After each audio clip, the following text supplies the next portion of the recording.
Okay, you're good. Okay, we're in the classroom here just because I want to illustrate a few things on the board for our next mineral, calcium. So calcium, some people lump calcium in with the other of the electrolytes. We're not going to do that because we're going to talk more about calcium's role in bone mineralization, but calcium is an ion. It's involved in some of the same things that sodium and potassium and chloride are involved in. That is muscle function and nerve function, but we're going to focus on its role in bones. So scientific name of calcium, that's calcium in its ionic form. Main function in the body is helping to mineralize bones. And when we say mineralize bones, what we're talking about is making bones rigid and stiff and able to support our body weights and the stresses and strains that we put on bones. So to illustrate the importance of calcium, you guys remember our sunshine vitamin, vitamin D? In order to make healthy bones, you also need vitamin D for calcium handling. And although we're not going to talk about them specifically, the other minerals like phosphorus and sulfur are needed for the production of healthy bones. And in the example we're going to give today, we're going to use the examples from women because the estrogens like estradiol and estrogen and even estrone are also involved in hardening and stiffening bones. And the easiest way to illustrate this is to look at a timeline of what bone mineralization looks like from the time someone is born until all the way into, at least for a woman, into menopause. So what's being illustrated here is bone mineralization, or how much minerals are being deposited in the bone. And so this is when you're born, you almost have no minerals in the bone because most of the bone is made up of a proteinaceous matrix that doesn't have these minerals inside the bone matrix to make it rigid. And you guys know that if you've felt an infant or newborn's head, they have soft spots.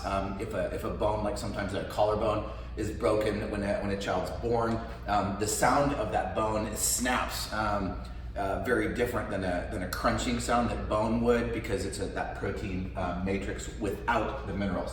So very little mineralization of bone when you're born. That slowly develops throughout your lifetime.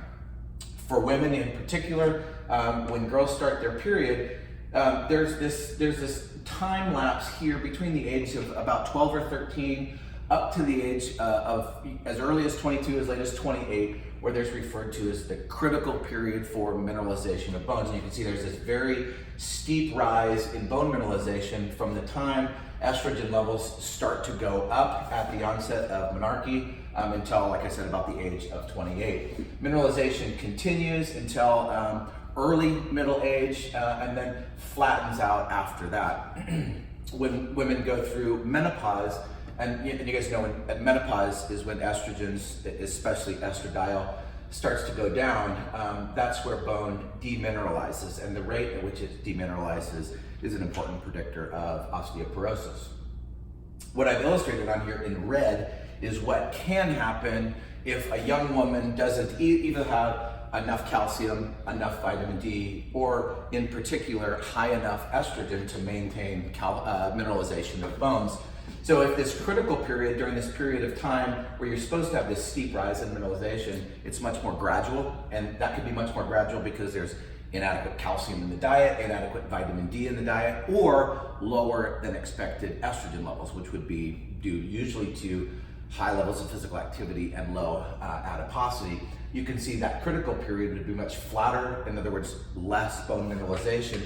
That would continue throughout their life. So when that woman who didn't have optimal mineralization of her bones hits menopause, she has a lot less bone mineral density to take her through the rest of her life when it's difficult to produce that new bone.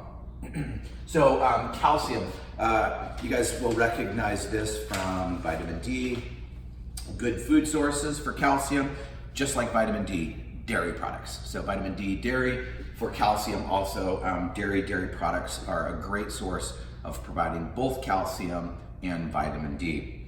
I put bone, most people don't consider eating bones something healthy. You certainly wouldn't want to eat like bone meal, for instance, but there are, for instance, like when you eat sardines. I know that's not a favorite of many people. Sardines are actually considered a superfoods because of the fats and in particular the vitamin D, but you're actually eating the bones, and it's a great source of calcium. So best food source is like vitamin D, dairy products. Another good food source is any animal products that might still contain bones.